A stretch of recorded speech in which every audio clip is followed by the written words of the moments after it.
Mesdames, Messieurs, bonjour. Nous sommes ici dans le local de l'association Bordeaux pour votre deuxième émission, le grand débat organisé par le Club de la presse.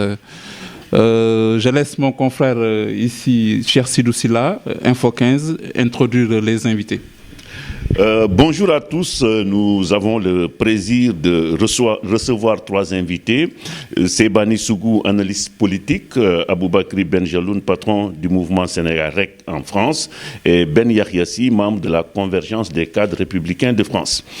Au menu de cette émission, la composition du gouvernement, la révision constitutionnelle en vue, parce que le poste de Premier ministre doit être supprimé, dit-on, les attentes de la diaspora dans ce quinquennat et d'autres questions.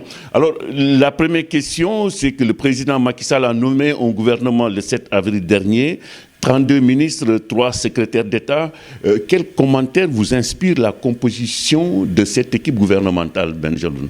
Pas grand-chose, sinon de dire qu'on nous avait promis un gouvernement resserré, un gouvernement qui allait plus être centré sur le besoin des Sénégalais, sur les besoins de notre industrialisation, sur la prise en compte du chômage, sur la prise en compte des laissés-pour-compte, sur la nécessité de revoir notre énergie, etc., etc.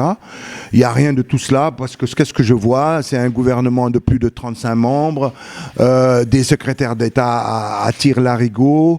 En fait, chaque conseil des ministres avec des nouvelles nominations, comme quoi il faut récompenser ceux qui ont permis effectivement à ce gouvernement de résister et de rester pour une deuxième phase de 2019 à 2024. Voilà ce que j'en pense. Pour l'instant, je ne vois pas une feuille de route, je ne vois rien d'autre.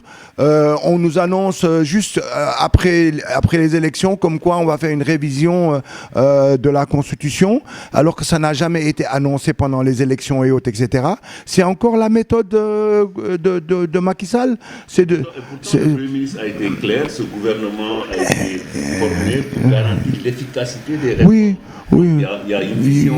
Oui, mais il y a une vision. Mais tout ça n'a pas été annoncé. Comment veux-tu que comme ça, je sors de mon chapeau, juste après avoir été élu, je sors de mon chapeau quand on sait en plus comment se sont déroulées les élections qui sont très, très chaotiques au plan démocratique.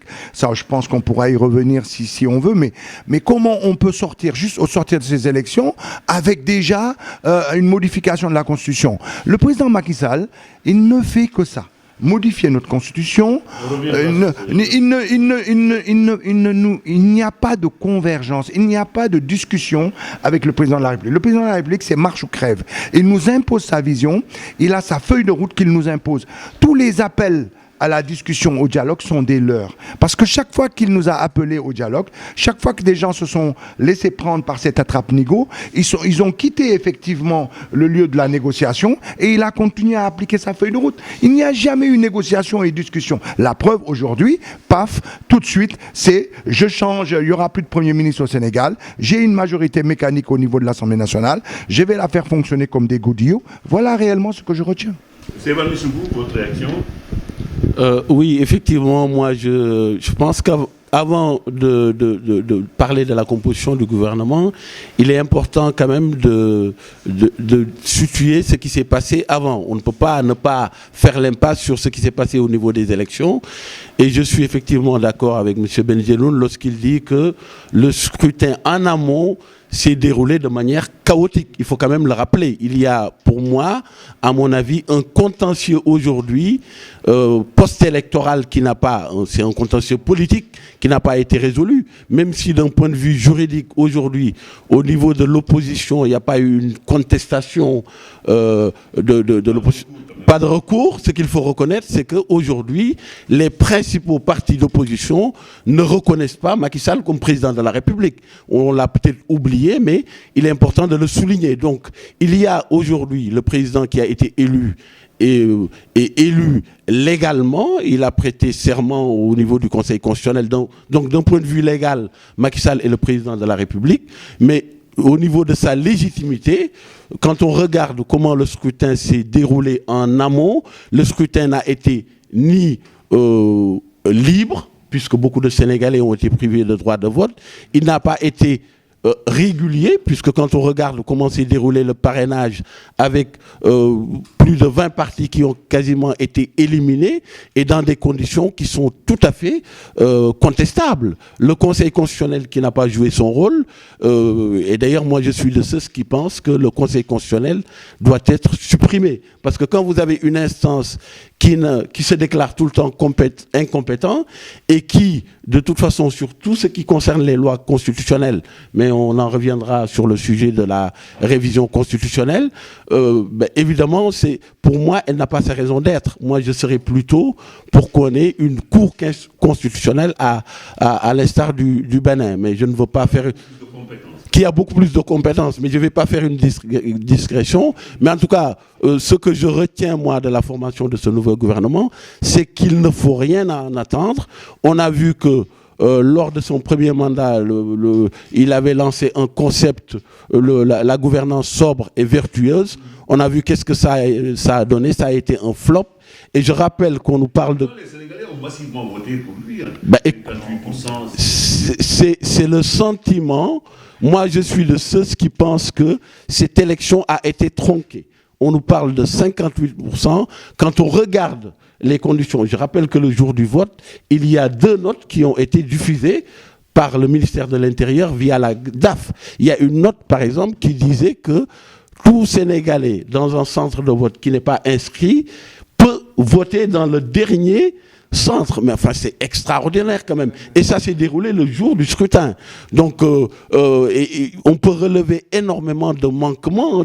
Moi, je pense que le scrutin ne s'est pas déroulé de manière démocratique, de manière transparente, de manière sincère. Il n'y a pas une sincérité. Il y a une déloyauté. Enfin, le scrutin n'a pas été... Répondons plus précisément à la question, est-ce que ce gouvernement peut aider le président Macky Sall à atteindre ses objectifs? Je vais ajouter une question par rapport à la nomenclature des ministères. Quelle lecture faites-vous? Est-ce que ça répond aux aspirations des Sénégalais? Écoutez, je vais vous donner un exemple précis, par exemple, sur le dédoublement fonctionnel qui existe. Regardez, on a nommé un secrétariat d'État chargé, M. Moïse Sarr, c'est ça, les Sénégalais de l'extérieur. Quand vous regardez, M. Sori Kaba, il est au niveau de la direction des Sénégalais de l'extérieur. Donc vous ne voyez, quand vous regardez là, moi j'ai regardé le décret qui fixe la répartition des services, le décret qui est sorti en avril. Vous avez un certain nombre de dédoublements fonctionnels. Vous avez même au niveau du secrétariat entre le cabinet de la présidence, par exemple, le service qui s'occupe du parc des véhicules.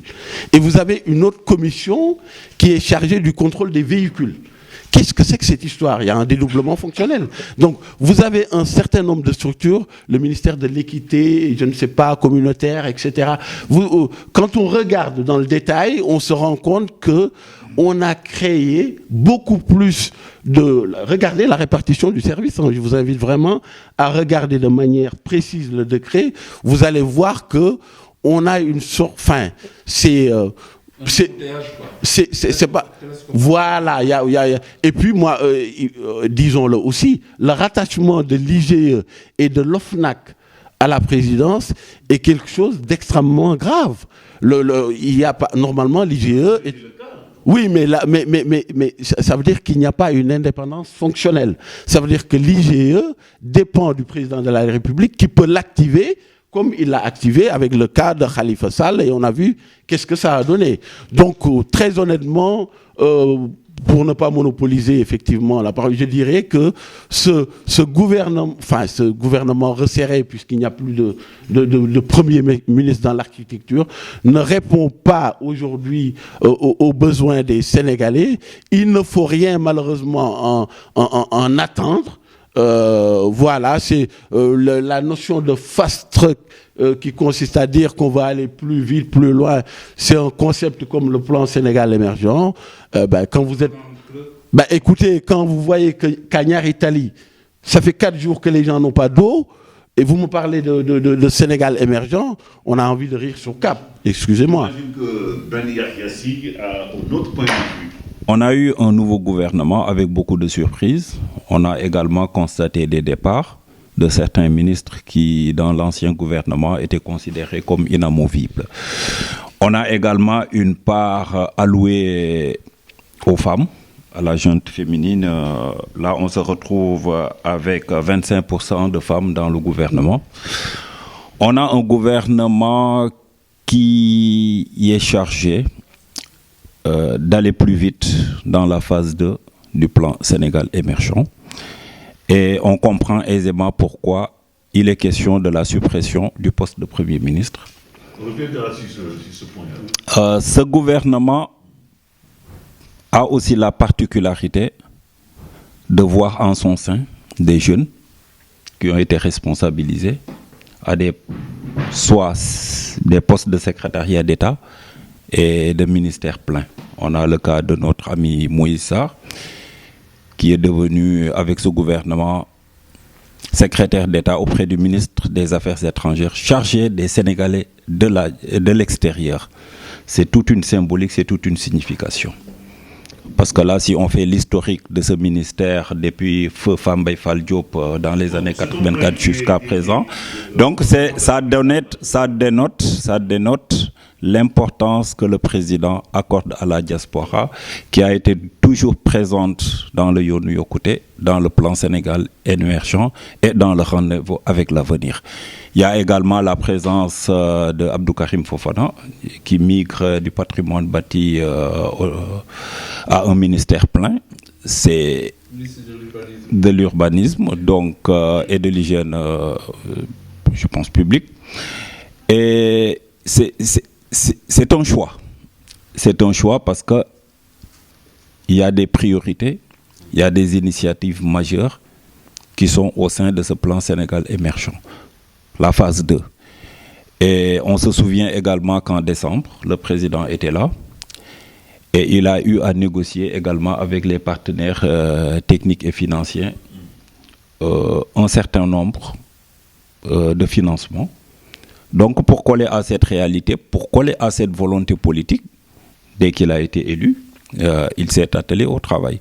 Donc là, c'est un gouvernement, quels que soient les griefs de l'opposition, c'est un gouvernement qui colle à la réalité et à la politique que le président de la République, son Excellence Macky Sall, veut imprimer à son deuxième mandat. Que répondez-vous à Seybani Sougou qui pense qu'il y a beaucoup de ministères, il y a des postes qui se télescopent? C'est pas ma lecture des choses, parce que moi aussi j'ai lu le décret. Et le décret de répartition des services qui stipule un certain nombre de choses. C'est pas contradictoire qu'il y ait un secrétaire d'État auprès du ministre des Affaires étrangères, chargé des Sénégalais de l'extérieur, et une direction. Et je rappelle aussi que la direction a été changée. C'est maintenant la direction d'appui aux Sénégalais de l'extérieur. Le souci, c'est que quand Souleymane Jules Diop était à ce poste, il y avait des sérieux différents avec Sori Kaba, qui est le directeur des Sénégalais de l'extérieur. Est-ce que ce même scénario ne peut pas se reproduire? Je ne pense pas, dès l'instant que les rôles sont bien définis. Ce n'était pas le cas? Où il y avait plus une question de... C'est de mon point de vue, il y avait à l'époque plus une question d'égo entre les différents tenants des postes qui a fait qu'à un moment donné, effectivement, le président de la République était obligé de monter au créneau pour trancher. Et c'est ce qui a été fait. Cette fois-ci, je ne pense pas que ça soit le cas parce que la répartition a été claire. La direction d'appui aux Sénégalais de l'extérieur reste sous la tutelle du secrétariat d'État. Quelle que soit la personne qui sera là, il est rattaché et il a comme patron le secrétaire d'État chargé des Sénégalais de l'extérieur. Est-ce que ce gouvernement, Kessa l'avait dit, la deuxième phase du plan Sénégal émergent va viser, n'est-ce pas, l'industrialisation du Sénégal? Est-ce que vous pensez que ce gouvernement nous permet quand même d'avoir de l'espoir, la composition de ce gouvernement, pour atteindre cet objectif? L'espoir est permis parce que si vous regardez bien, c'est un gouvernement d'action qui va sur la base, sur une base méthodique, sur une base pragmatique. L'action est plus à voir, hein, pour le moment, on On est au début, mais il y a également, il faut attendre la composition des équipes. Au niveau des cabinets, ils sont en train de faire la composition des équipes. Et vous voyez que depuis la semaine dernière, à chaque conseil des ministres, il y a des réajustements, il y a des départs qui sont constatés à gauche, à droite. Tout ça entre dans ce cadre parce que bon, chaque ministre qui vient aussi en fonction de sa feuille de route, en fonction de cette répartition des services est obligé de faire un certain équilibrage, pour ne pas dire un calibrage des hommes qui vont l'accompagner, que ce soit des hommes issus du privé comme des hauts fonctionnaires qui sont appelés à servir le pays et qui l'ont toujours fait et qui vont accompagner cette nouvelle politique qui entre dans cette action gouvernementale basée sur le pragmatisme et l'efficience dans le but de donner des résultats escomptés à l'horizon 2035. Mais est-ce qu'il n'y a pas une contradiction? Parce qu'avec le postulat voulu par le président Sall, on a attendu 45 jours pour la composition du gouvernement. Est-ce que ce n'est pas une contradiction? Est-ce que c'était facile de faire un gouvernement, de composer un gouvernement allant dans ce sens? C'était facile parce que dans le sens où le président voulait que toutes les régions du Sénégal soient représentées. C'était facile également parce que cette fois-ci, contrairement aux années passées, il faut le reconnaître, il y a une évolution notoire.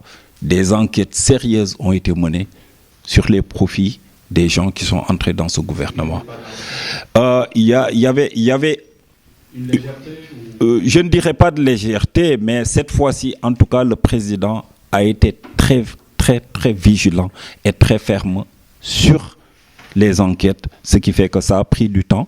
Il fallait des recoupements, fallait qu'on ait toutes les informations nécessaires pour ne pas avoir des surprises en amont. Le gouvernement, le décentré, on est actuellement à 35 ministres, si je ne me trompe pas. Est-ce qu'on ne va pas vers un gouvernement élastique? Je ne crois pas que ça soit un gouvernement élastique dans la mesure où ça dépend des objectifs du président et ce qu'il compte faire dans ce... C'est le fast track, il faut aller vite. C'est pourquoi le poste de Premier ministre va être supprimé. Mais c'est pourquoi également il fallait pour chaque entité qu'il y ait quelqu'un qui, dans l'avenir, rendra compte directement au président de la République. La question du poste de Premier ministre est sujette à question. Je vais laisser mon confrère cher celui-ci là. Tout à fait. Mais avant juste de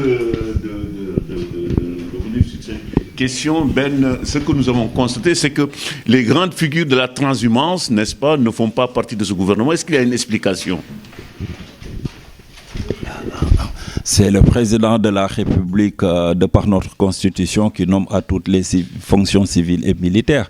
Si le président de la République, malgré le compagnonnage politique des uns et des autres, a décidé dans ce gouvernement de ne pas faire entrer certaines personnes qui, moi je mettrais entre guillemets, à un moment donné ont transhumé, les raisons lui incombent et moi je suis très mal placé pour dire quoi que ce soit. Tout ce que je sais, c'est que bon, le président en est conscient, il a une ligne de conduite, je ne sais pas ce qui a été négocié pendant cette transhumance, donc on revient, on reste dans le cadre constitutionnel, le président de la République nomme à toutes les fonctions civiles et militaires. On va aborder l'autre point, Sebani Sougou. On sait que l'équipe gouvernementale sera dépourvue du poste de Premier ministre. Explication, c'est pour garantir l'efficacité des réformes durant le nouveau quinquennat.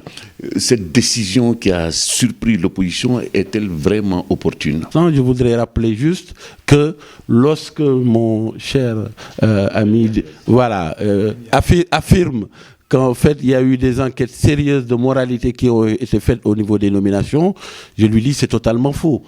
Je donne un exemple précis. Vous avez Cheikh Oumar Wane qui a été nommé ministre. Il a été à la tête du coude, épinglé dans un scandale, l'OFNAC.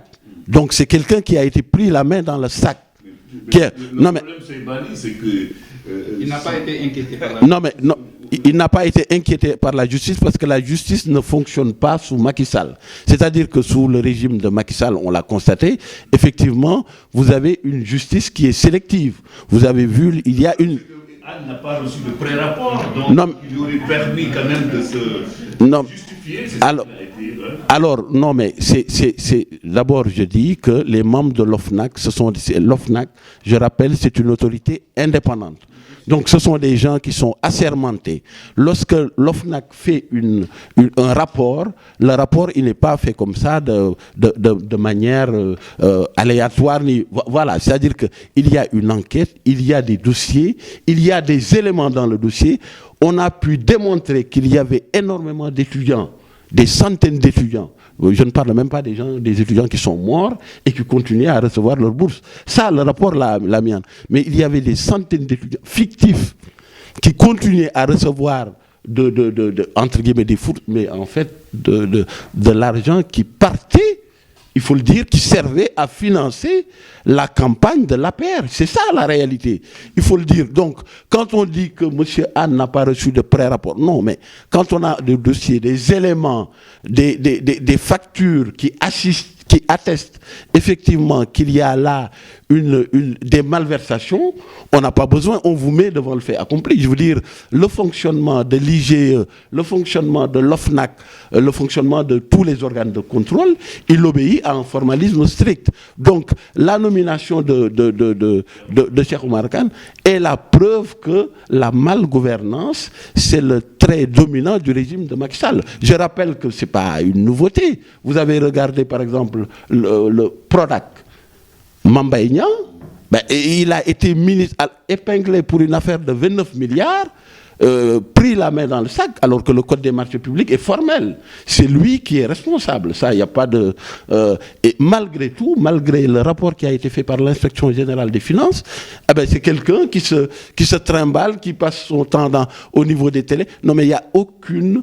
La malgouvernance, c'est le trait dominant de ce régime. Donc là, je suis effectivement très déçu, moi, par rapport à cette nomination, mais moi, ça ne m'étonne pas. Peut-être que ça étonne certains Sénégalais qui pensent que Macky Sall, la gouvernance sobre et vertueuse, je pense qu'on a vu le premier mandat, ce que ça a donné.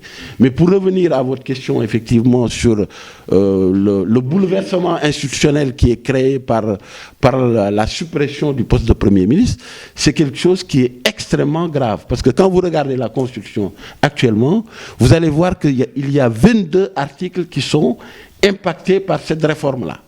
Bon, au-delà des 22 articles, du nombre des 22 articles, il faut regarder le décret de répartition des services.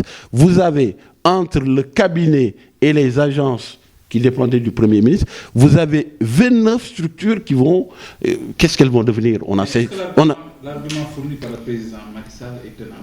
Mais c'est un argument qui est, entre guillemets, excusez-moi, fallacieux. Évidemment qu'il n'est pas tenable.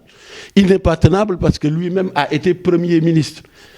Et donc, à l'époque, effectivement, l'architecture est faite de telle sorte qu'un Premier ministre, il est là pour décliner une feuille de route devant l'Assemblée, pour dire effectivement, voilà où on va aller. Aujourd'hui, la suppression du poste de Premier ministre, en dehors du fait qu'elle pose un problème démocratique, d'ailleurs, un véritable problème démocratique, c'est-à-dire qu'aujourd'hui, c'est le président qui s'expose directement. Quand il y a, par exemple... Ça peut être un choix, quand même. Non, mais c'est pas une question de choix. C'est-à-dire que quand il y a une réforme institutionnelle majeure, lors de l'élection, par exemple, ça ne figurait pas dans le programme du candidat Macky Sall qu'il y aurait la suppression du Premier ministre.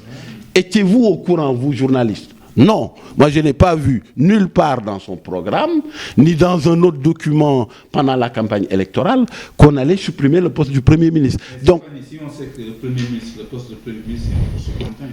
On l'a vu dans la pratique, voilà.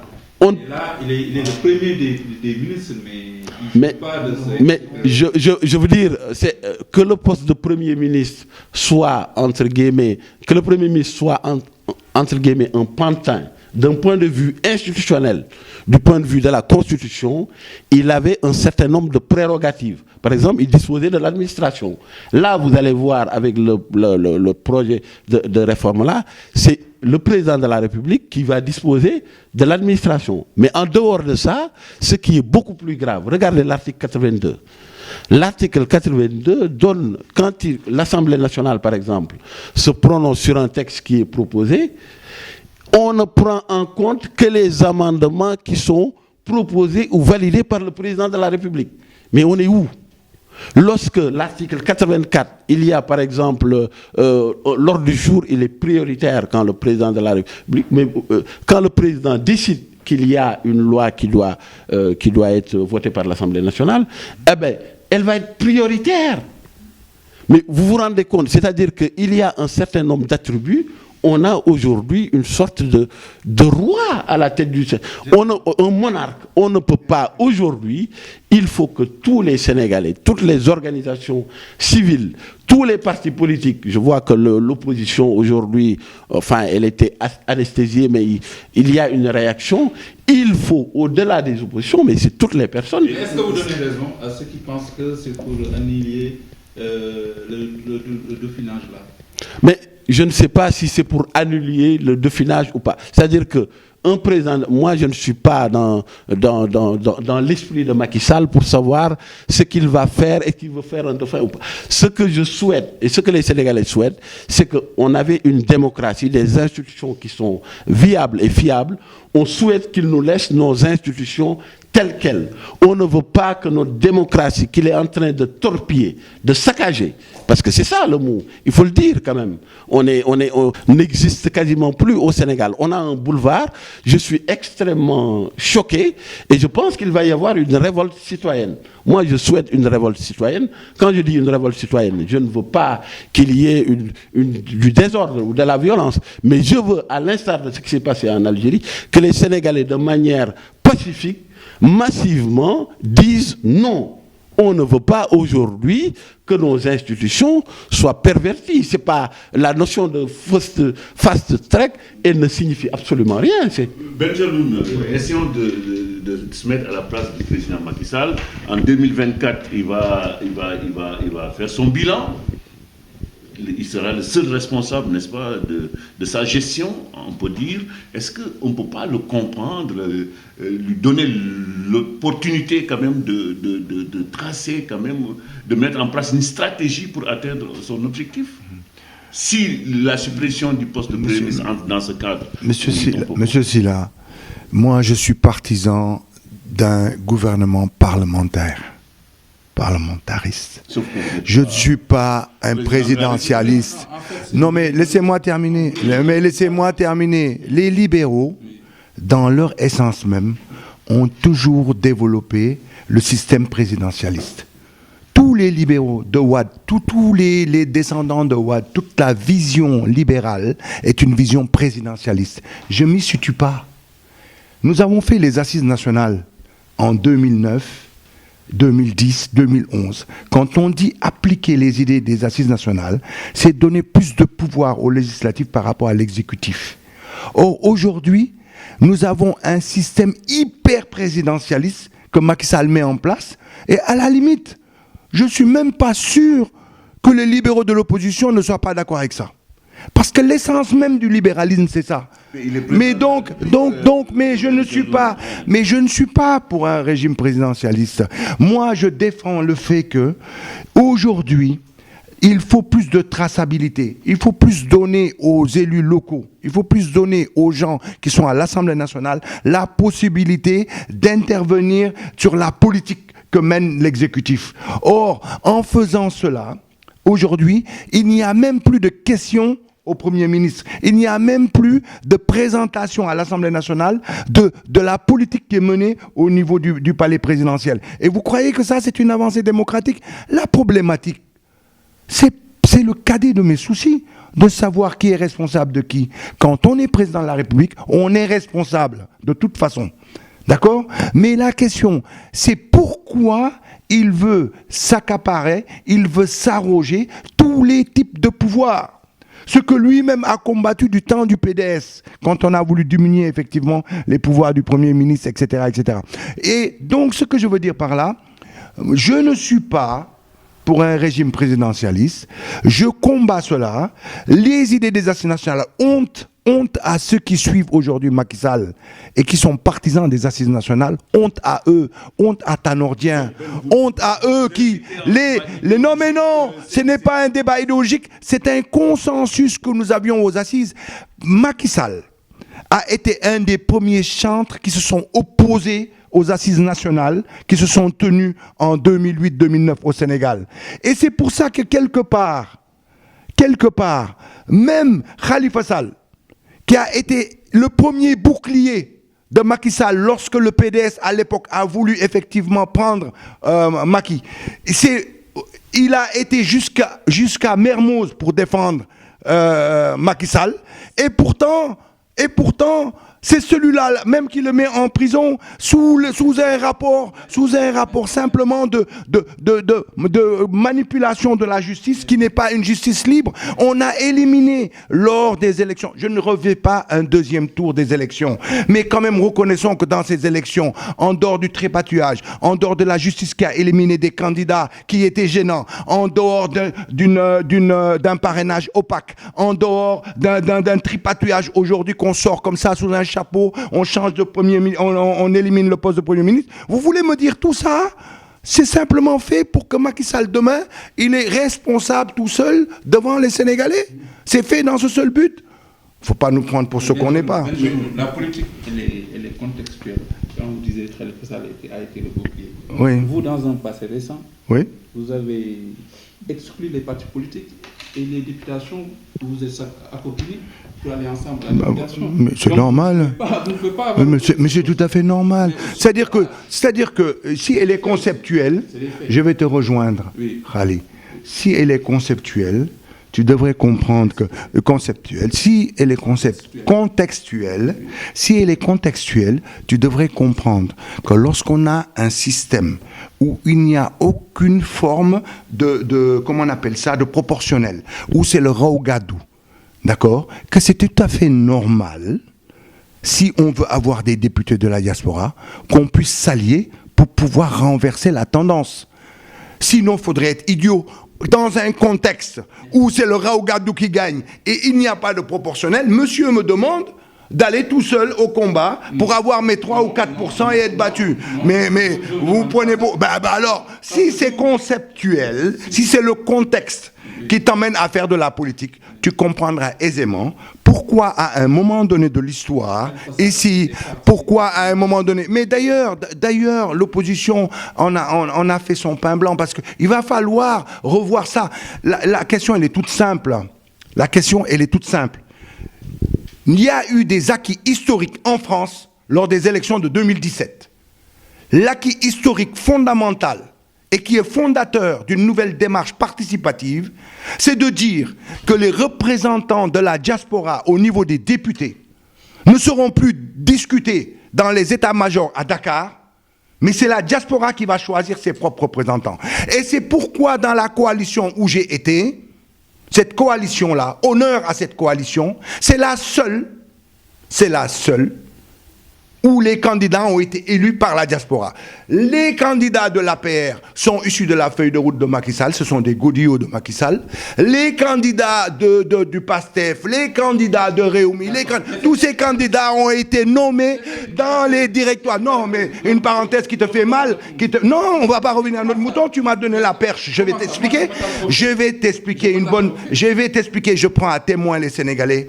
Nous avons un acquis historique en 2017 en France. Cet acquis historique a été fait au travers des libéraux qui ont compris que malgré qu'ils étaient la première force en 2017, ils ne le sont plus aujourd'hui, ils ont compris qu'il fallait s'ouvrir et qu'il fallait sortir effectivement de cette idée qui datait, qui n'est plus en phase, à savoir permettre aux Sénégalais d'avoir leurs propres représentants. Nous avons fait des assemblées générales. Sinon, moi-même, comment voulez-tu que moi, je sois candidat? Au Sénégal, je suis représenté par aucun cadre, je n'ai aucun parti, je suis lié à aucun mouvement citoyen au Sénégal. Comment j'ai pu me mettre sur une liste? J'ai pu me mettre sur une liste parce que nous avons tenu des termes de discussion, de convergence pour dire il faudrait un candidat des libéraux, un candidat des nouveaux partis et un candidat de la société civile. Comme j'ai été partie prenante candidat de la société civile, on m'a élu.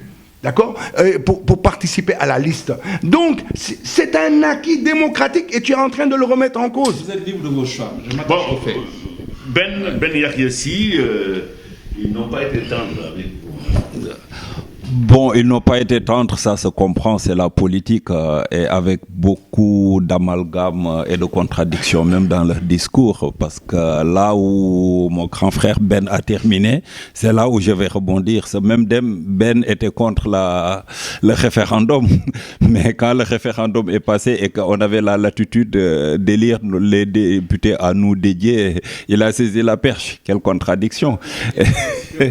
Donc c'est contextuel. C'est la même chose quand on me dit que bon voilà, le président de la République, en supprimant le poste de Premier ministre, c'est un recul, c'est une reculade démocratique. C'est absolument faux.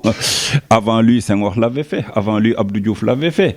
C'est contextuel, ça dépend de ce que l'on veut et là où on veut aller. Parce que là, en supprimant le poste de Premier ministre, il y a deux institutions fortes qui vont émerger.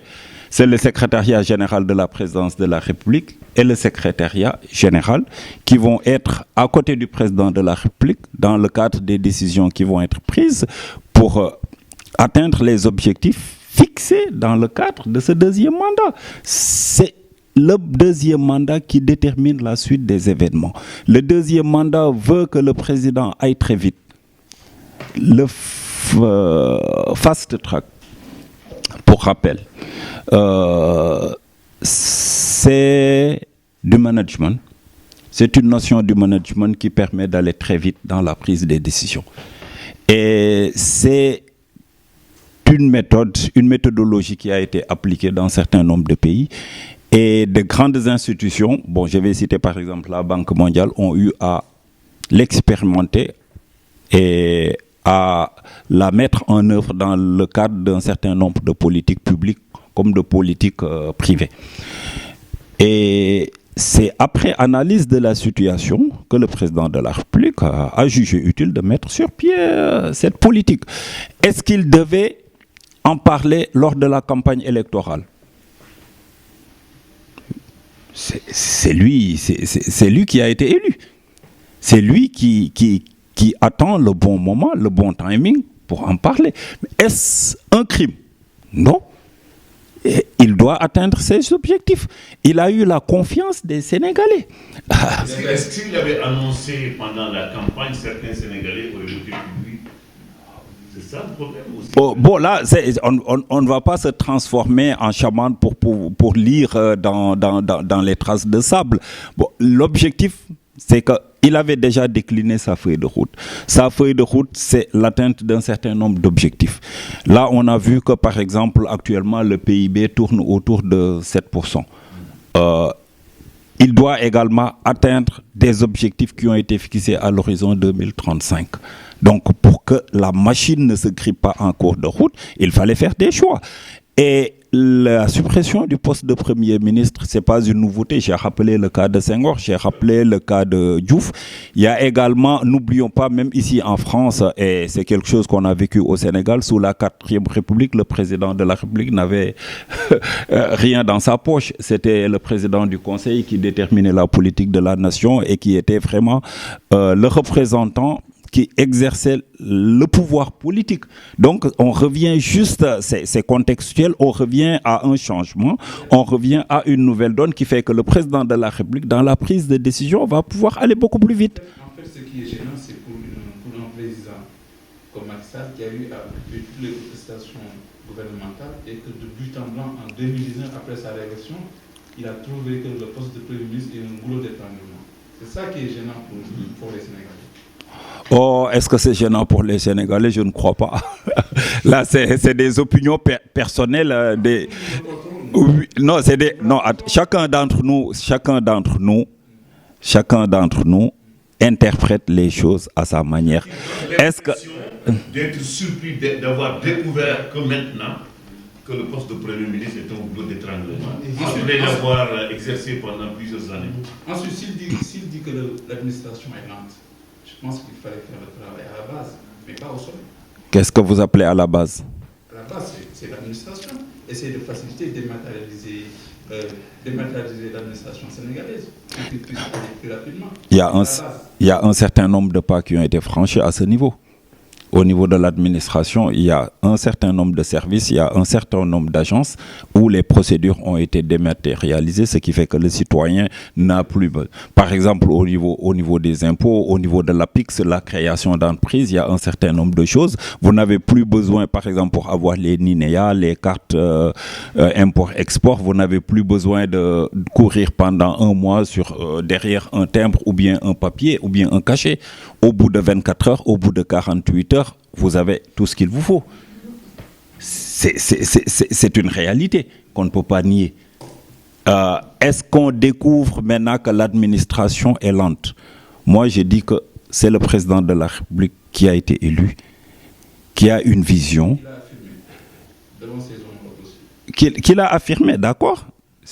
Parce que c'est sur la base d'un certain nombre de faits qu'il a affirmé et il va aller beaucoup plus vite. À un moment donné, c'est ça aussi la politique. Il a eu à avoir la confiance de nos compatriotes. Charge à lui maintenant de dérouler ce qu'il a à dérouler pour l'atteinte de ses objectifs. C'est-à-dire que ce n'était pas l'aspiration des mandats. Les Sénégalais qui ont voté pour lui, est-ce qu'à l'occasion, il savait qu'au lendemain de sa réélection, il allait supprimer le poste de Premier ministre? Bon, je ne vais pas spéculer là-dessus. Non, parce que moi, ce n'est pas l'impression que j'ai. Je ne vais pas spéculer là-dessus. Tout ce que je sais, c'est qu'il a donné un rendez-vous aux Sénégalais pour l'avenir et pour la mise en place de ce rendez-vous, un certain nombre d'actions ont été nécessaires et c'est ce qu'il est en train de faire. Alors, je vais prendre plusieurs éléments qu'il a donnés. Il a cité tout à l'heure la Banque mondiale. Je signale que le Sénégal, ce n'est pas une entreprise. Donc, prendre des recettes de la Banque mondiale en termes de management et dire qu'on va appliquer ça à un pays, ça, c'est autre chose. Et d'ailleurs, la Banque mondiale nous rappelle de très mauvais souvenirs dans les années 80 avec, vous vous rappelez, les ajustements structurels. Donc ça, je pense que c'est un mauvais exemple, la Banque mondiale. Non, mais je sais, effectivement, je fais juste... Mais il y a aussi autre chose. Un autre élément, c'est que quand vous regardez l'article 50, projet de réforme là, l'article 50 dit que le président de la République, désormais, il peut déléguer certains pouvoirs aux ministres. Mais lesquels? Ce n'est pas précisé. Quel pouvoir il va déléguer? Mais enfin, vous vous rendez compte, non seulement on supprime le poste du Premier ministre, qui est effectivement, comme on l'a rappelé, un poste quand même qui est institutionnel. Le Premier ministre déclinait sa feuille de route. C'est quelqu'un qui pouvait... Il y avait ce pouvoir de dissolution qui existait, qui est important. Si vous prenez l'exemple même, par exemple, du Canada, vous avez le système de la double dissolution, c'est-à-dire que l'Assemblée, quand il y a dissolution, l'Assemblée elle-même, elle se dissolve également. Donc, non, dire que c'est pour aller beaucoup plus vite, non, mais aller beaucoup plus vite pour faire quoi? Quand on regarde le premier mandat de 7 ans, qui n'a au jour d'aujourd'hui, la question de l'eau n'est pas réglée. Au Sénégal, il y a des zones où on reste 4 jours, 1 semaine, où il n'y a pas d'eau. Vous allez plus vite. Déjà, résolvez les problèmes, les besoins primaires des populations. L'électricité. Bon, alors, on peut dire une chose. Attendez, je vais pas être un nihiliste. Il y a eu des progrès au niveau de l'électricité. C'est par rapport à ce qui s'est passé sous Wade. Effectivement, quand on dit mais la réalité, c'est qu'aujourd'hui, et même, non mais, c'est les coupures. Oui, voilà. Non mais voilà. Non mais, tout à fait. Non mais, je dis. On est toujours à l'état zéro. voilà, non mais voilà, donc non mais voilà, donc oui, non mais par rapport, non mais non mais juste, je termine, non mais par rapport, voilà, par rapport à un existant, par rapport à l'existant, effectivement, l'historique, on peut dire qu'il y a un léger progrès. Mais évidemment que le fait qu'il n'y ait pas coupure d'électricité, c'est pas quelque chose d'extraordinaire. Mais il y a un progrès par rapport à... mais attention, mais aujourd'hui, malgré tout... Oui. Comment vous expliquez l'initiative du président de la Ligue de supprimer le poste de président? Mais c'est quelque chose qu'on ne peut pas expliquer dans la mesure où, quand vous regardez le préambule de la Constitution, il est très clair. Il dit le Sénégal est un pays démocratique où il y a le principe de loyauté entre l'opposition et le pouvoir. Ça, c'est un principe constitutionnel.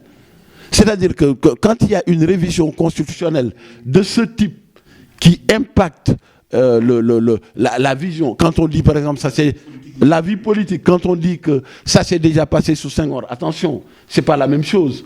En 62, on se rend compte qu'il y avait la crise d'Ia Senghor et quand on a supprimé, c'était un contexte particulier. Aujourd'hui, il n'y a aucune crise majeure au Sénégal d'ordre institutionnel qui aujourd'hui explique qu'on supprime ça. Et d'ailleurs, si on veut supprimer ce poste-là, il faudrait en discuter avec l'opposition. Comme la Constitution le dit. On ne peut pas supprimer le poste et après, je termine, dire on va appeler à un dialogue. Mais chiche. C'est-à-dire qu'à chaque fois, Macky Sall nous fait le coup, il dit, il pose ses principes, il avance, il fait comme il veut, et ensuite il dit, je vais dialoguer. Mais non, les gens ne sont pas obligés de suivre son agenda. Ce n'est pas un dialogue, ce n'est pas un appel à un dialogue. Il a fait ce qu'il avait envie de faire. Aujourd'hui, je pense que c'est la suppression du poste de Premier ministre et la preuve qu'on s'achemine dans une forme de dictature, il faut le dire. Et évidemment, il faut aujourd'hui qu'il y ait des forces républicaines qui se dressent devant lui. Sinon, demain, mais excusez-moi, je ne vais pas utiliser le terme d'esclave, mais il est déjà en train... Mais de nous piétiner, de faire quasiment, de violer tous les droits, tous nos acquis démocratiques pendant 50 ans que le Sénégal a eu, il est en train de les fouler aux pieds. C'est juste une question avant de donner la parole à Benjamin. En fait, le Premier ministre jouait une interface entre l'exécutif et le Parlement. Maintenant, si ce poste est supprimé, il n'y en a plus. Est-ce que c'est le président qui doit se justifier auprès des partis? Mais justement, alors l'impact, ça veut dire quoi? Ça veut dire que le président est directement responsable. Moi d'ailleurs, j'invite tous les Sénégalais, là un exemple, si à Niary Tally ou dans quelques coins, dans quelques localités, il y a des soucis, les Sénégalais n'ont plus à dire qu'ils vont affaire au Premier ministre, il faut directement s'en prendre au chef de l'État. Je m'explique. On est dans la logique. Voilà, je m'explique. Il y a une responsabilité. Jusqu'à présent, quand il y avait une crise, les Sénégalais pouvaient se tourner, ou les acteurs pouvaient se tourner en disant on va discuter, négocier avec le Premier ministre. Aujourd'hui, le Premier ministre ne représentant plus de fusible, quand il y a un problème dans quelque localité que ce soit, j'invite les Sénégalais à s'adresser directement au président de la République qui est responsable et qui est comptable. À titre illustratif, tout à fait. Le 3 juin, les Sénégalais ont envahi le Parlement parce qu'ils voulaient faire passer une loi là-bas. Je signale que le Y en a marre, alors je ne sais pas qu'est-ce que ça va donner, effectivement, a appelé les Sénégalais à s'insurger contre ce projet de loi. Moi, j'invite d'ailleurs, moi je suis quelqu'un qui suis fondamentalement, viscéralement adossé à tout ce qui est... moi, je suis contre la violence, le principe de la... Cela dit, il faut être ferme lorsque les droits, lorsqu'il y a des violations majeures qui sont commises, les violations des droits de l'homme. Et je n'accepte pas, je pense que, à l'instar de ce qui s'est passé par exemple en Algérie, moi je trouve que c'est très intéressant, de manière tout à fait pacifique, sans aucune violence, on peut sortir massivement et contraindre le président de la République, en tout cas à reculer, à retirer ce projet de loi qui aujourd'hui, il le fait à la va-vite parce qu'il se dit... et d'ailleurs, il y a un autre problème.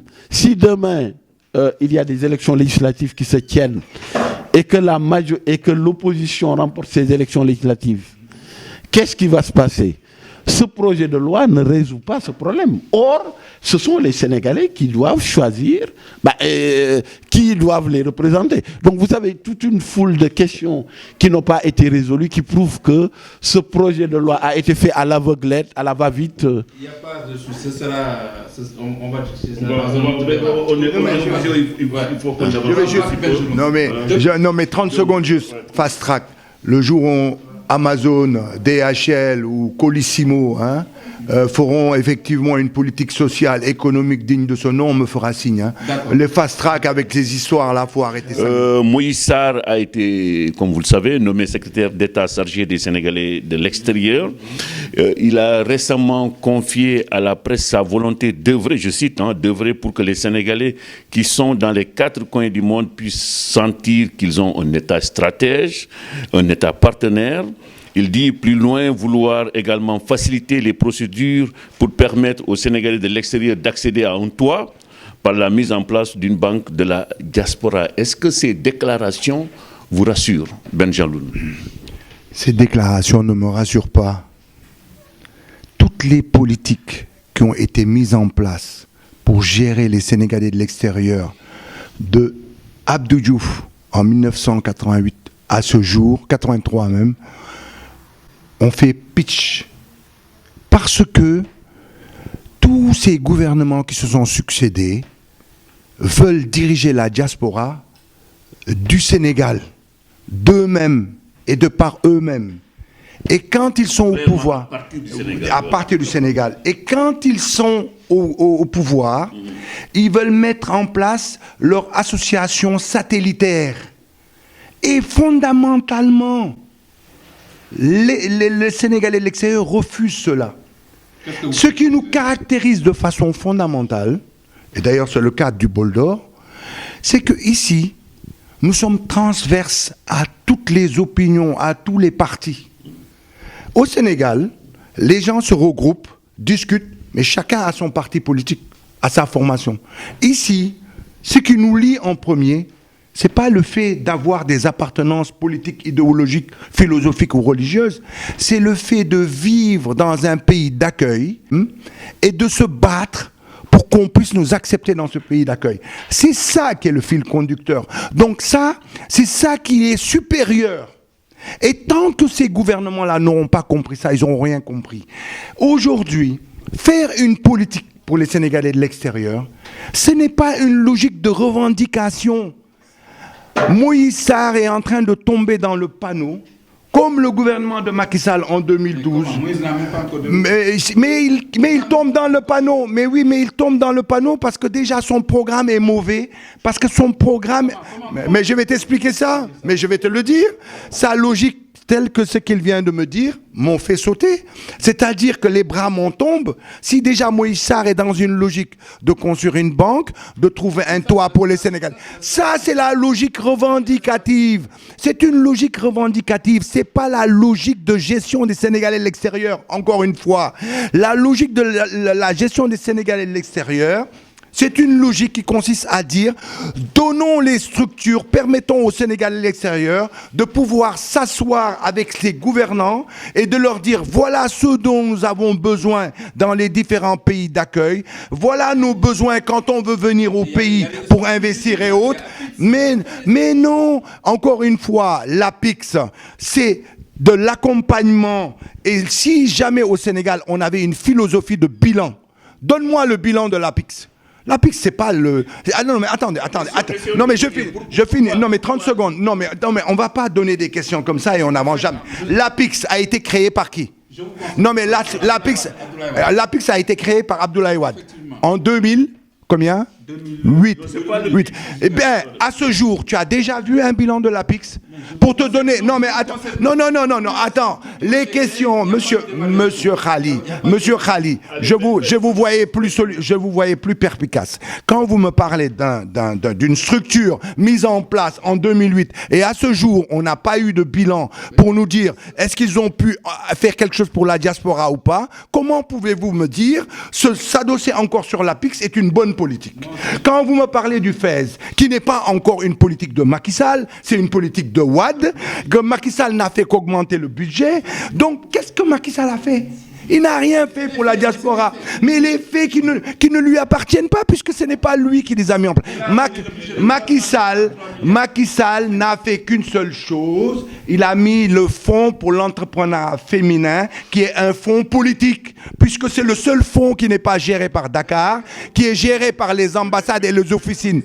Donc, ce que je préconise, c'est une structuration de la diaspora. Et la structuration de la diaspora, elle doit se faire en dehors des gouvernements. On doit permettre à la diaspora d'avoir leur propre représentant, leur propre interface. J'aurais été Moïse Sarr. J'ai fait une conférence de plus d'1 heure de temps pour expliquer ce qu'il faut faire. À mon sens, il fait ce qu'il veut, Moïse Sarr, c'est son problème. Mais aujourd'hui, s'il veut réussir, c'est quand il vient en France, quand il va aux États-Unis, quand il va au Canada, quand il va dans n'importe quel lieu où les Sénégalais sont représentatifs, ils sont nombreux, il faut qu'ils mettent en place ce qu'on appelle une interface, permettre à cette communauté-là de pouvoir s'adresser dans un cadre organisationnel structuré aux officines. Ça n'existe pas. Qu'est-ce qui a existé dans le passé? Non, ça n'a rien à voir. Non, le Conseil supérieur des Sénégalais de l'extérieur, c'est un conseil qui est là rien que dans le but de donner des conseils. Mais ce n'est pas l'interface dont je parle. Je parle. Non, parce qu'il mélange tout. Je parle d'une interface. Le Conseil supérieur des Sénégalais de l'extérieur, d'abord, c'est un conseil qui n'a de conseil que de nom, puisque l'État sénégalais, mais 45 agents du gouvernement à l'intérieur, et nous avons 35... Pas 45 agents, 45... Non, mais c'est des agents.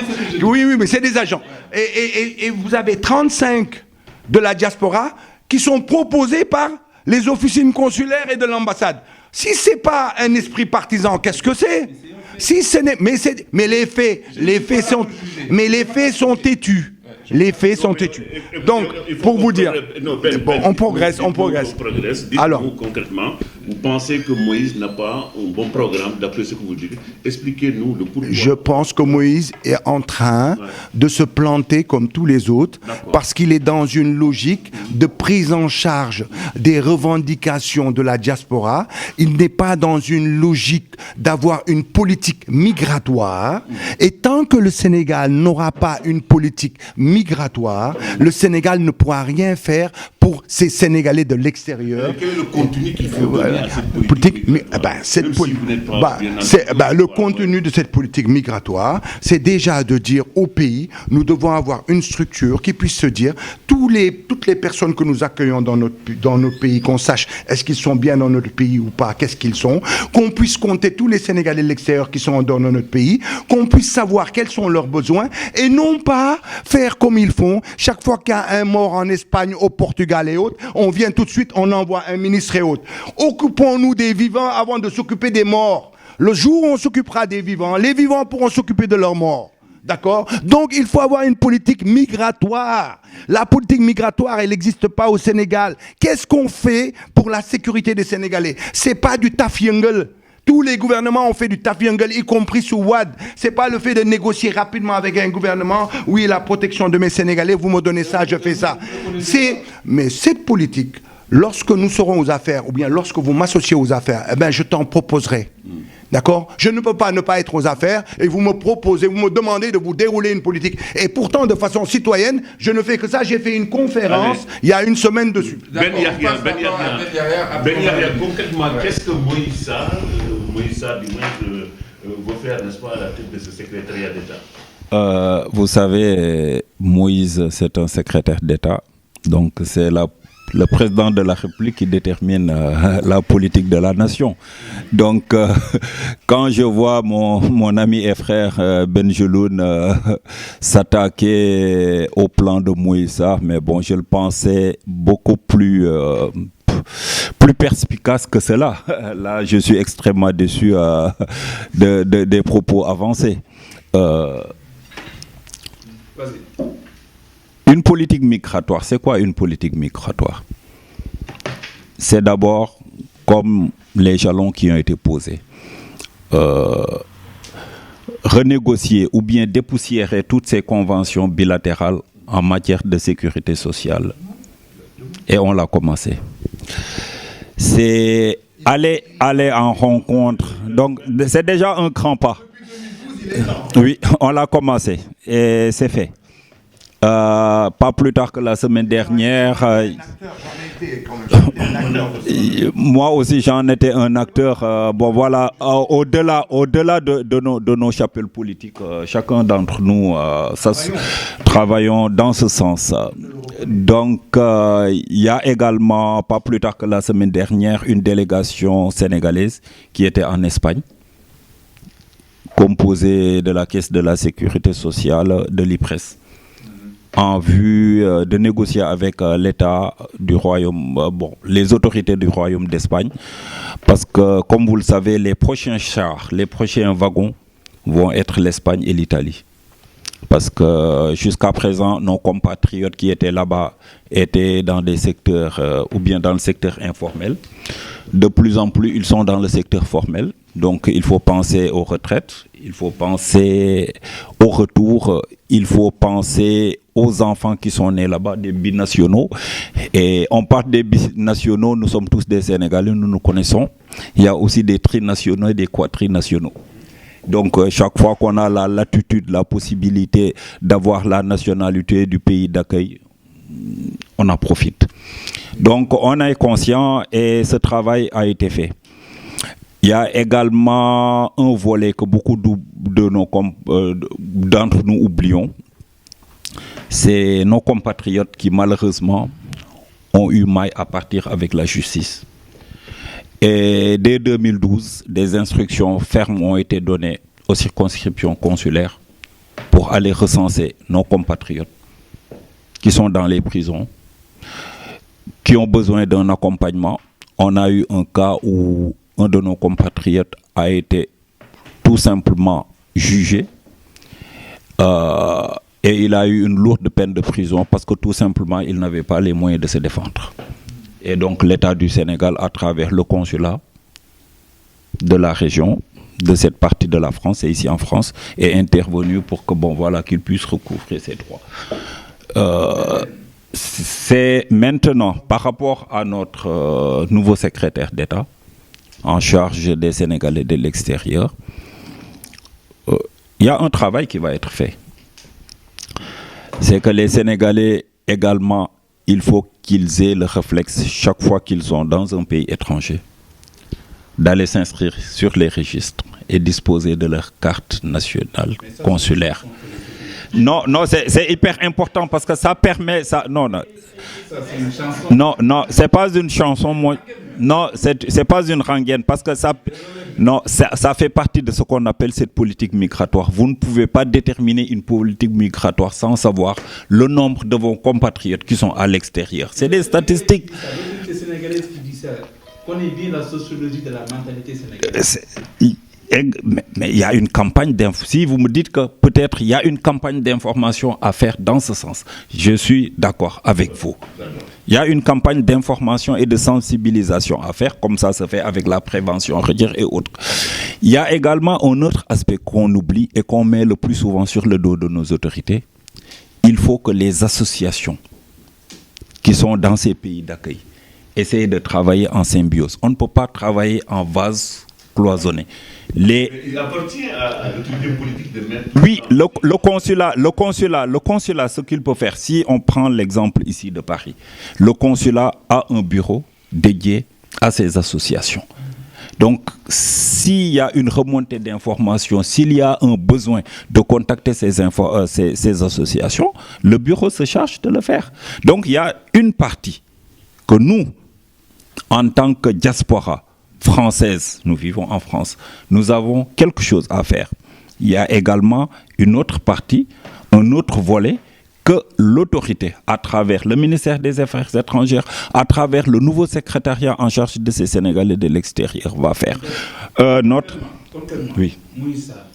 Il doit s'attaquer à quoi? Il a déjà décliné des pistes. Non, c'est pas une. Non, c'est pas. C'est une. Non, on a eu la latitude et la courtoisie de t'avoir écouté, ouais, et le temps ne nous attend pas.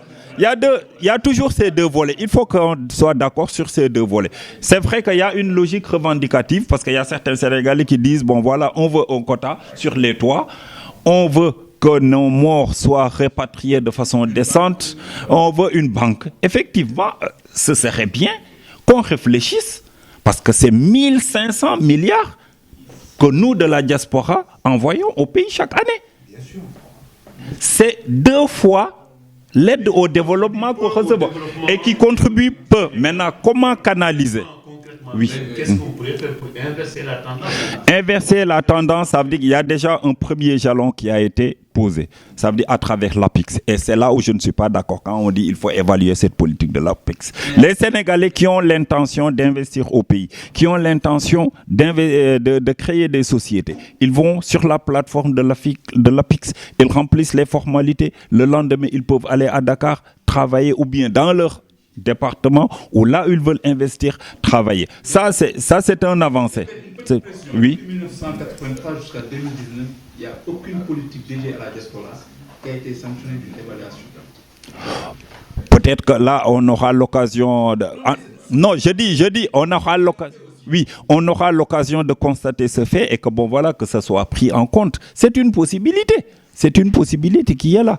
Il y a également cette manne financière. Comment la capter? Comment l'intégrer dans le cadre de ce plan Sénégal émergent phase 2? Parce qu'il y a eu un antécédent qui doit nous servir de leçon.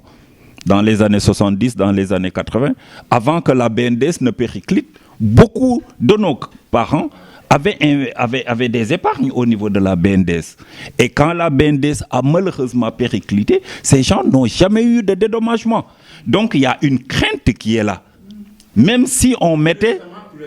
Il y a des gens qui se sont souscrits et jusqu'à présent, ils n'ont même pas vu la clé de leur toit. Le FES n'était pas un instrument dédié à trouver du toit. Non, mais si.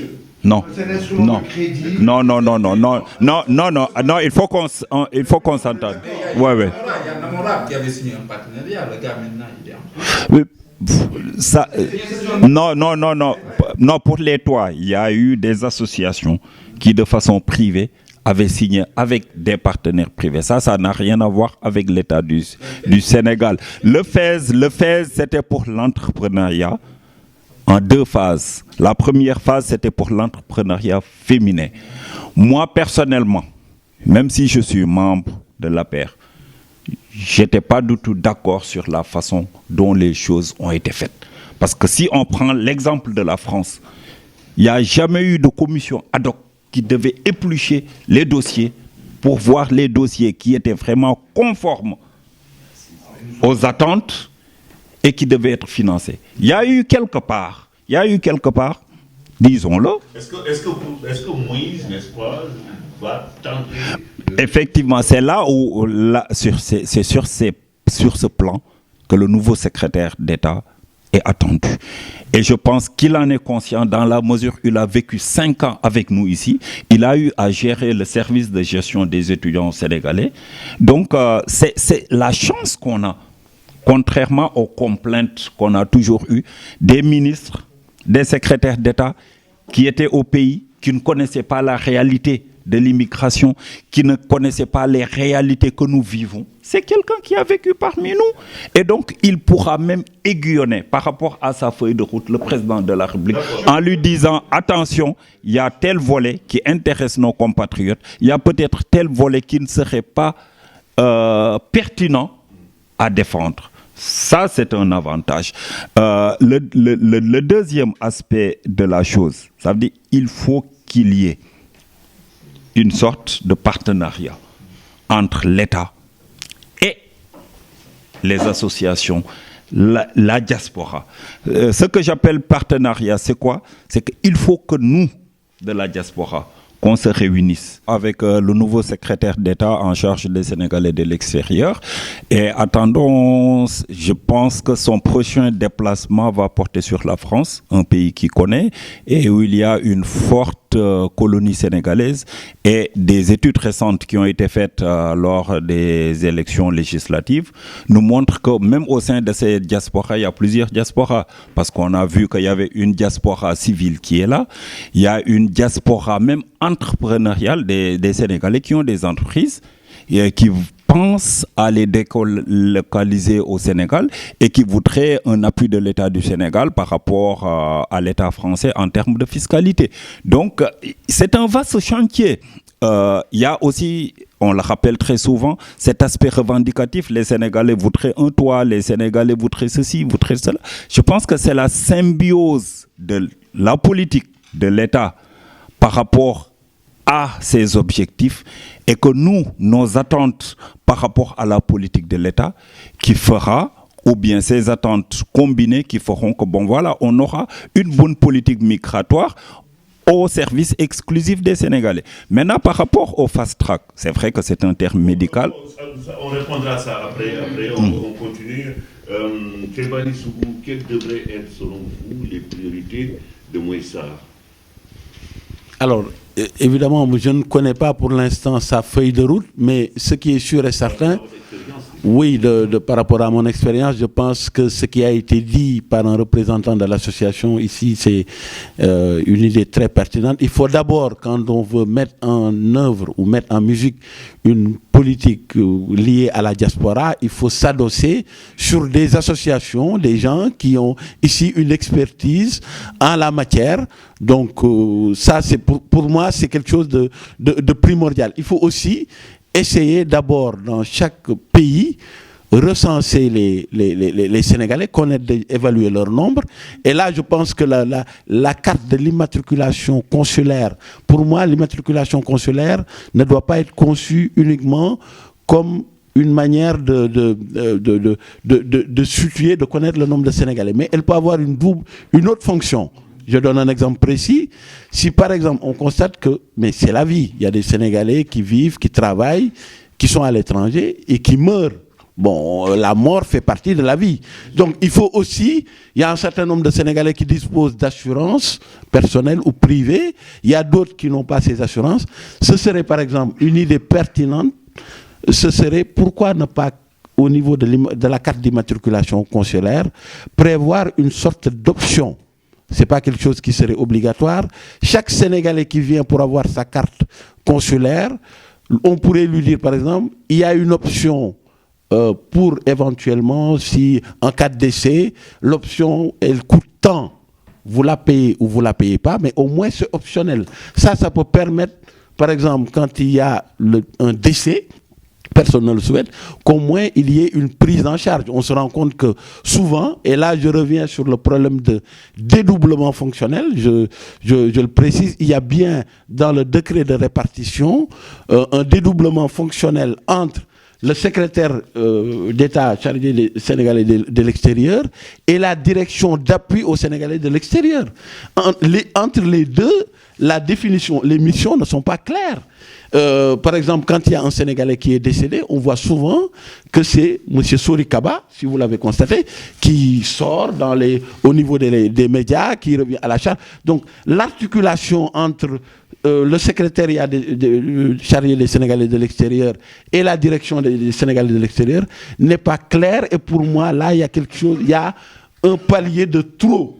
Donc, c'est mon point de vue. Bon, j'ai oublié de le dire tout à l'heure à notre ami Ben Yahriassi. Moïse Sarr, il démarre sa politique dans un contexte où vous avez perdu la diaspora. On n'est plus en 2012. C'est-à-dire que vous avez perdu les États-Unis, vous avez perdu le Canada, vous avez perdu l'Asie, vous avez perdu le Moyen-Orient, vous avez perdu la France. Vous avez perdu l'Afrique de l'Ouest. Vous avez gagné que l'Afrique équatoriale et du Sud. C'est-à-dire qu'aujourd'hui, oui, Oui, mais je précise, je persiste et je signe. On garde ça en image. Après, on verra les chiffres. Je dis, ouais. Bon, par exemple, en France, vous avez gagné sur 20 villes où on a voté, vous avez gagné combien de villes? Ben, vous en avez gagné 6. Vous avez gagné 6, en dehors des bastions que vous avez créés dans la nouvelle cartographie, c'est-à-dire Mantes-la-Jolie, Creil, Orléans, les 3 villes qu'ils ont créées, les 3 bureaux, ils les ont gagnés. Ils ont gagné Nice, ils ont gagné Cannes. Voilà les villes qu'ils ont gagnées. Et donc, pardon? Et non, vous n'êtes pas majoritaire. Vous avez 48,3. C'est-à-dire qu'aujourd'hui, si on comptabilise toutes les voix de l'opposition, nous sommes majoritaires en France. Maintenant, non, mais attendez, c'est là. Non, mais le lien, c'est pour dire que l'APR a un passif.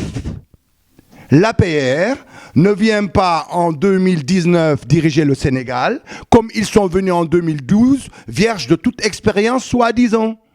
C'est-à-dire qu'il y a eu 7 ans qui se sont passés, et 7 ans, ils ont été rétamés. Ils ont été ratatinés. C'est-à-dire la logique qui voulait qu'à chaque élection, Macky Sall perde des voix dans la diaspora, c'est très bien vu. Maintenant, si vous avez des lunettes en bois, c'est tant mieux pour nous.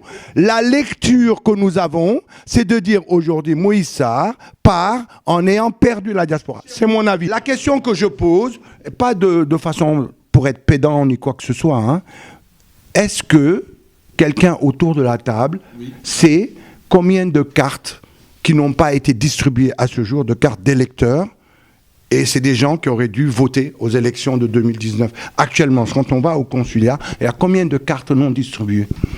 Personne. Et pourtant, c'est la base. Parce que c'est comme dit Sebaini tout à l'heure, quand on va aux élections, c'est avec sa carte d'électeur qu'on peut gagner ou pas gagner.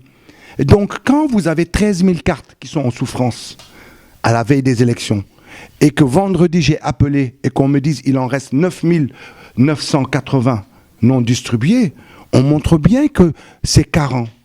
Bon, je montre aussi en 2017. Attends, en 2017, pour que Macky Sall ait une majorité, de Goudillo à l'Assemblée nationale en 2017, il a fallu qu'on ait 19 700 cartes non distribuées sur 32 000 votants à Paris. Est-ce que vous estimez, quand on parle de démocratie, quand on parle de gestion, quand on parle aujourd'hui permettre à tous Sénégalais de voter, quand on parle de représentants de l'État au niveau des Sénégalais de l'extérieur, ce sont ces choses fondamentalement. D'accord, Ben, on est presque arrivé au terme de cette émission. Je donne 1 minute 30. Certains pensent qu'il faut revaloriser, n'est-ce pas, le Haut Conseil des Sénégalais de l'extérieur. Est-ce que vous pensez que c'est une bonne option? Et ça vous permettra aussi de conclure. Je pense qu'aujourd'hui, le Conseil supérieur des Sénégalais de l'extérieur, qui est devenu le Haut Conseil des Sénégalais de l'extérieur, il faut le revoir. C'est un décret que l'APR a combattu en 2011 avec nous, parce que quand Sada avait mis ça en place, c'était dans un but politicien. Tout le monde l'avait combattu. Aujourd'hui, ils sont au pouvoir. Ils l'ont mis au frigo, ce Conseil supérieur. Ils l'ont mis au frigo de 2012 à 2019. Si aujourd'hui Moïse Sarr veut le reprendre, il faut qu'il nous dise, est-ce que l'APR est toujours dans les mêmes dispositions de combattre ce décret de Sadan qui a mis en place ce conseil? Ou c'est une structure que la diaspora ne peut pas récupérer, ne peut pas s'exprimer, puisque c'est une structure satellitaire. Donc autant je suis prêt à ce qu'on y travaille, mais il faut qu'on en revisite le contenant, qu'on en revisite la réglementation. Sinon, on assume les tracts qui ont été signés par l'APR en 2011, je les ai, je peux vous les sortir, où on disait qu'on veut un décret d'abrogation du CSSE. Très honnêtement, je ne vais pas trop m'avancer sur le Haut Conseil des Sénégalais de l'extérieur, puisque moi-même, je ne connais même pas sa mission. Donc, c'est vous dire qu'effectivement, je ne pourrais pas... Mais ce qui est sûr et certain, c'est que quand on crée une structure, il faut au moins qu'il y ait une campagne d'information qui soit faite. Il faut que les gens soient associés. Il faut que les gens soient informés. Je ne connais pas la finalité ni la mission de ce conseil. Peut-être d'attendre de voir à quoi, effectivement, quelles sont ses missions précises et puis quelle est encore une fois, l'articulation entre ce conseil et toutes les structures qui ont été créées. Aux futures structures, moi je pense que il faut une présomption d'innocence, laisser le secrétaire d'État recevoir sa feuille de route et la dérouler, et on jugera sur pièce. Mais je sais que tout se fera dans la concertation.